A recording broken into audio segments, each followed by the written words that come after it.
اعوذ باللہ من الشیطان الرجیم، بسم اللہ الرحمن الرحیم۔ آخر ہم نے ان سے بدلہ لیا اور اس بات کے عوض میں کہ وہ ہماری آیتوں کو جھٹلایا کرتے تھے ان کو سمندر میں ڈبو دیا، حالانکہ وہ اس عوض لینے کے خیال سے غافل تھے۔ اور ہم نے اس قوم کو جو ضعیف کر دی گئی تھی اس زمین کے اس سرے سے اس سرے تک کا مالک بنا دیا، جس میں ان کو برکت بھی دی، اور بنی اسرائیل کے حق میں بوجہ ان کے صبر کے تمہارے رب کا اچھا اور سچا وعدہ پورا ہو گیا۔ اور فرعون اور اس کی قوم جو کچھ بنایا اور بلند کیا کرتی تھی وہ سب کچھ ہم نے برباد کر دیا، اور ہم بنی اسرائیل کو سمندر پار لے گئے، اور وہ ایک ایسی قوم کے پاس پہنچے جو اپنے بتوں کی عبادت پر اڑے ہوئے تھے، تو اس وقت بولے کہ اے موسیٰ، ہمارے لیے بھی ایک ایسا ہی معبود بنا دیجئے جیسے کہ ان کے کئی معبود ہیں۔ موسیٰ نے فرمایا، یقیناً تم جاہل لوگ ہو،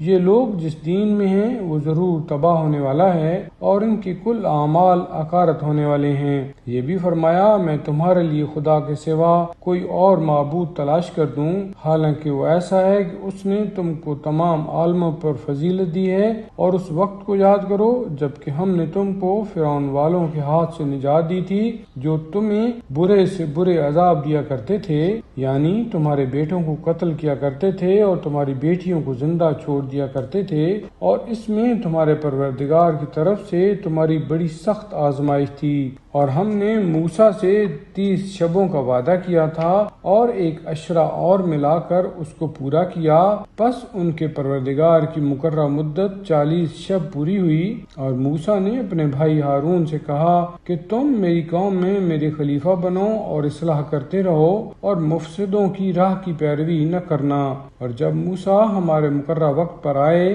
اور ان کے پروردگار نے ان سے باتیں کی، موسیٰ نے عرض کی کہ اے میرے پروردگار، تو مجھے دکھلا دے کہ میں تجھے دیکھ لوں۔ فرمایا کہ تو مجھے ہرگز نہ دیکھے گا، لیکن پہاڑ کی طرف نظر کر، اگر وہ اپنی جگہ پر ٹھہرا رہا تو پس تو مجھے دیکھ لے گا۔ پس جس وقت اس کا پروردگار یعنی اس کا پیدا کیا ہوا نور پہاڑ والوں کے لیے جلوہ افروز ہوا تو اس کے ٹکڑے ٹکڑے کر دیے، اور موسیٰ غش کھا کر گر پڑے۔ پھر جب ہوش میں آئے کہنے لگے، تیری ذات منزہ ہے، میں تیرے ہی حضور میں توبہ کرتا ہوں، اور میں اس بات پر کہ تو دیکھا نہیں جا سکتا سب سے پہلا ایمان لانے والا ہوں۔ فرمایا، اے موسیٰ، بے شک میں نے تم کو اپنی رسالت اور اپنے کلام کے لیے کل آدمیوں سے منتخب کر لیا ہے، بس جو کچھ میں نے تم کو دیا ہے اسے لو اور شکر گزار رہو۔ اور ہم نے لوحوں میں ان کے لیے نصیحت کی ہر بات اور ہر چیز کی تفصیل لکھ دی تھی،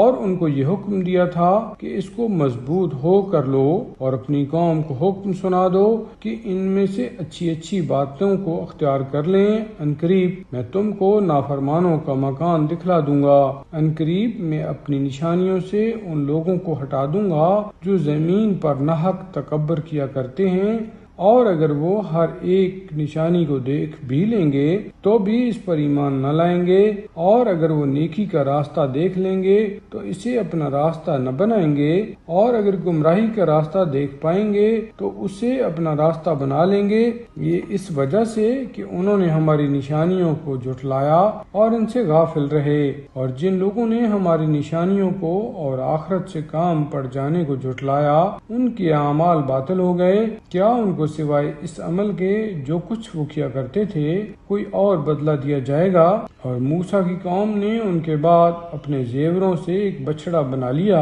وہ ایک کھوکھلی مورت تھی جس میں گائے کی سی آواز تھی۔ کیا وہ اتنا نہیں سمجھتے تھے کہ وہ بچڑا نہ ان سے بات کرتا تھا اور نہ ان کو کوئی راستہ بتاتا تھا؟ اس پر بھی انہوں نے یہ ظلم کیا کہ اسے پوجا، اور جب وہ حد سے زیادہ نادم ہوئے اور یہ سمجھ گئے کہ ہم گمراہ ہو چکے تو انہوں نے عرض کی کہ اگر ہمارا پروردگار ہم پر رحم نہ فرمائے گا اور ہمارے گناہ معاف نہ کر دے گا تو ہم ضرور نقصان اٹھانے والوں میں سے ہو جائیں گے۔ اور جب موسیٰ اپنی قوم کی طرف سخت غصے میں رنجیدہ لوٹ کر آئے تو فرمایا کہ تم نے میرے بعد کیا ہی برا برتاؤ کیا ہے؟ کیا تم نے اپنے پروردگار کی نسبت جلدی کی اور غصے سے لوحیں ڈال دیں اور اپنے بھائی کا سر پکڑ کر اپنی طرف کھینچا؟ انہوں نے عرض کی کہ اے میرے ماں جائے، بالتحقیق قوم نے مجھے ضعیف سمجھا اور قریب تھا کہ مجھ کو قتل کر دے، پس آپ مجھ پر دشمنوں کو نہ ہنسوائیں اور ظالم لوگوں کے ساتھ میرا شمار نہ کریں۔